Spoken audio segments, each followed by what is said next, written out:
Robert's Rebellion, The Fall of the Dragons. Before the long winter came, before dragons were born again, there was a war. A storm so powerful that it tore apart the seven kingdoms. History remembers it as Robert's Rebellion, but those who lived through those years would tell you a different story. It was not a rebellion, it was hell. Once Aerys II Targaryen was a king of promise, but as the years passed, his mind slowly began to unravel. He saw enemies everywhere. The slightest suspicion was enough to condemn a man to death by fire. Beneath the streets of King's Landing, he hid caches of wildfire. If his enemies ever came for him, he intended to burn the entire city rather than surrender it. His son, Prince Rhaegar Targaryen, was everything his father was not. Handsome, intelligent, and gentle, he was admired throughout the realm. When he sang, every hardened warrior listened in silence. Then came the great tournament at Harrenhal. There, Rhaegar's eye fell upon Lyanna Stark. She was wild as a northern wind and fierce as a winter storm. When Rhaegar won the tournament, everyone expected him to honor his wife, Elia Martell. Instead, he rode past her and placed the crown of blue winter roses in Lyanna's lap. Months later, Lyanna Stark disappeared. Some said she had been kidnapped. Others whispered that she had gone willingly. The truth was lost beneath rumor and fear. Her brother, Brandon Stark, rode to King's Landing demanding justice. "Give me back my sister." The mad king's answer was fire. Brandon Stark was arrested. His father, Rickard Stark, was summoned to the capital. There, before the eyes of the court, Rickard was burned alive while Brandon died trying to save him. The north moaned. The vale rose in defiance. And amid thunder and lightning, a young lord swore on oath, "I will bring him down." His name was Robert Baratheon. Robert and his closest friend, Eddard Stark, were under the protection of Jon Arryn in the Vale when Aerys demanded that Jon Arryn surrender them. Instead, he called his banner three great houses united, Arryn, Stark, and Baratheon. From the north came the cold winds of Winterfell. From the mountains of the Vale came knights clad in steel. From the stormlands came warriors eager for battle. They marched against the dragon. The realm descended into blood and fire. Robert Baratheon became the hammer of the rebellion. Laughing in battle, he crushed enemies with his mighty warhammer. Eddard Stark was different, quiet, honorable, unwavering. While Robert fought like a storm, Ned fought like duty itself. Rhaegar's armies were strong, but the people had grown tired of fear. They wanted freedom from the mad king's madness. At last, the war reached its defining moment. On the banks of Trident, Robert Baratheon and Rhaegar Targaryen met in battle. One was graceful as a song, the other was a fury of storm. They clashed beneath the roar of war.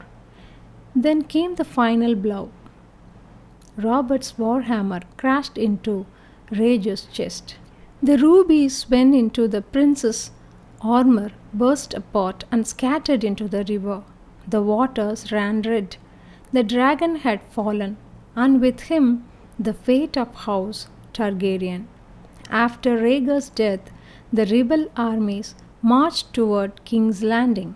Then Lord Tywin Lannister arrived with 20,000 soldiers. He claimed he had come to defend the king. Aerys believed him. The gates were opened. It was a fatal mistake. Tywin betrayed the crown. King's Landing was sacked. The city burned. Men, women, and children were slaughtered. As chaos consumed the capital, Jaime Lannister made a choice that would define his life forever. The knight sworn to protect the king drew his sword against him. Aerys Targaryen died at the foot of the Iron Throne. The Mad King's reign was over. On that day, House Targaryen fell. Yet the story was not finished. After the fall of King's Landing, Eddard Stark rode south to the lonely tower hidden in the mountains of Drone, the Tower of Joy. There, 3 Kingsguard knights stood watch. They guarded the final secret of a dying dynasty. A fierce battle followed. 7 men had come. Only one returned. When Ned entered the tower, he found Lyanna Stark lying in the bed, soaked with blood. She was dying. In her arms was a newborn child. She placed the baby in Ned's hand. "Promise me, Ned." Those were among her final words. Then she was gone. Ned buried the tower secrets beneath the stone in silence, but he did not return alone. He returned with a child, a boy called Jon Snow.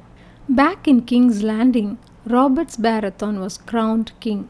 The people celebrated. The war was over. The dragon had fallen, but victory brought Robert no peace. He married Cersei Lannister for political reasons, yet his heart remained trapped in the past. The woman he truly loved was Lyanna Stark, a ghost he could never forget. Ned returned to Winterfell and raised Jon Snow as his own son. For years he carried a secret that he never revealed, the truth about the child, the truth about Lyanna, the truth about the dragon's blood. The years passed. To the world, Robert Baratheon became the legendary king who had overthrown a tyrant. Those who knew the cost understood the truth. This was not a victory, it was a tragedy. Across the narrow sea, the blood of the dragon still survived. 2 exiled children remained. Viserys Targaryen and Daenerys Targaryen, the last heirs of a fallen dynasty.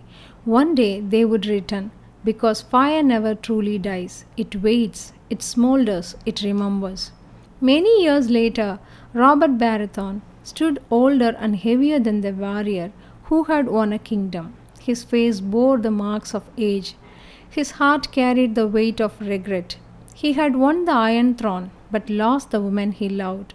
Far across the sea, a silver-haired girl gazed at the stars. In her veins flowed the blood of old Valyria, the blood of dragons, and with her a new age was beginning. This was the storm that shattered a kingdom, the war that ended a dynasty, the rebellion that changed the world, and the lesson history never forgets. Power changes hands, kingdom rise and fall, but fire and blood endure forever. Thank you.